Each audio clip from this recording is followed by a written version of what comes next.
تو خیر ہوتے بھی سامنے بھی ہوتے تو شیطان وہاں کیا کرتا، لیکن سب سے بڑی اتھارٹی تو نائب امام، ان کے لیے کیا کرتا ہے؟ وہ ہے جو بار بار روایت میں ایک لفظ آیا، یہ میرا موضوع شروع ہو گیا، پہلی بات آ رہی ایمان بچانے کے لیے، اور وہ یہ ہے شہرت کی لالچ، شہرت کی تمنا، پاپولر ہونا اور مشہور ہونا۔ یہ مراجع اور علماء کے لیے شیطان کا سب سے بڑا ہتھیار، اور ہمارے لیے بھی ہے، لیکن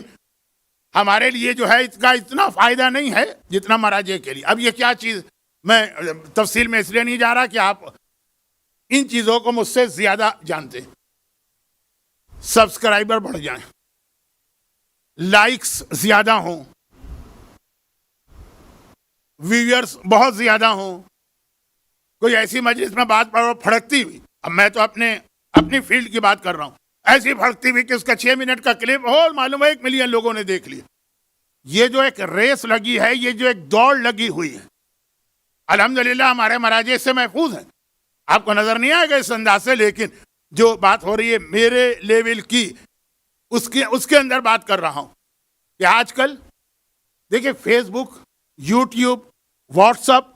اور جتنے سوشل میڈیا کے دوسرے، ان کی دوسری خرابیاں جو ہمارے بچوں کے لیے ہیں، ہمارے جوانوں کے لیے، وہ ایک الگ چیز، وہ ایک الگ موضوع اور ہمارے اصل موضوع میں شامل ہے۔ لیکن میں بات کر رہا ہوں کہ خاص طور پر علماء، خطبہ اور اس انداز کے لوگوں کے لیے اگر مذہبی بات نہ ہوتی تو میں ایک لفظ استعمال کرتا جو بڑا ممبر پہ بہت عجیب سا لگتا ہے، اور مذہبی شخصیت کے لیے اور بھی سیلیبریٹریز، لیکن آج کل یہ خود بخود شیطان نے ایک ایسا جذبہ پیدا کیا ہے، اور یہ سلسلہ جو ہے جب خطبہ، ذاکرین اور ممبر پر مجھ جیسے جو طالب علم ہیں ان تک کے درمیان سرایت کر گیا، تو بھی اس میں نوحہ خان بھی آ گئے، اس کے اندر منقبت خان بھی آ گئے، اس میں قصیدہ خان بھی آ گئے، اور جس انداز سے مقابلے ہوتے ہیں، اچھا وہ فلاں کے کلپ کو اتنے لوگوں نے دیکھا، اب ہم ایسا بنائیں گے کہ اس کو اتنے لوگ دیکھیں، اور شاید آپ کو پتہ بھی نہ ہو،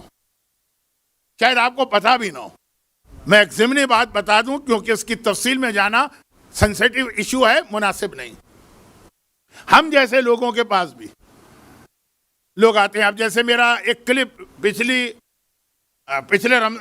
محرم کی بات وہ چلا، اس کے ویورز تھے اس کے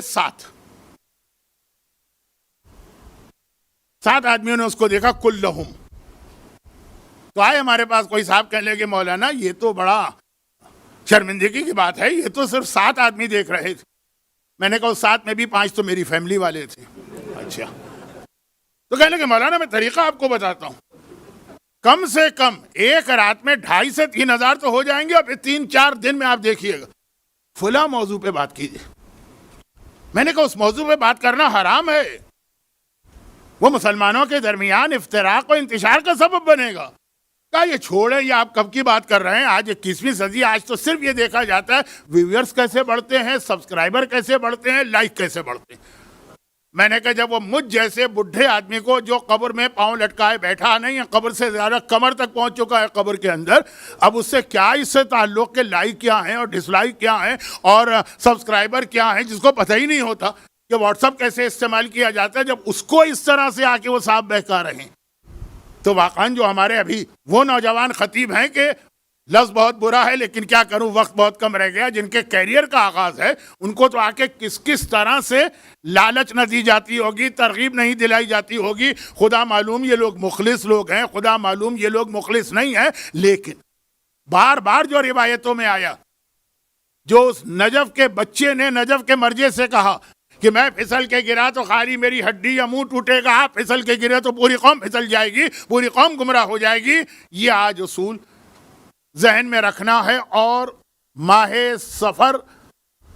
کی وہ تاریخیں آ گئی ہیں جس کے کچھ دنوں بعد پیغمبر اسلام کی وفات کی تاریخ آئے گی۔ لوگوں نے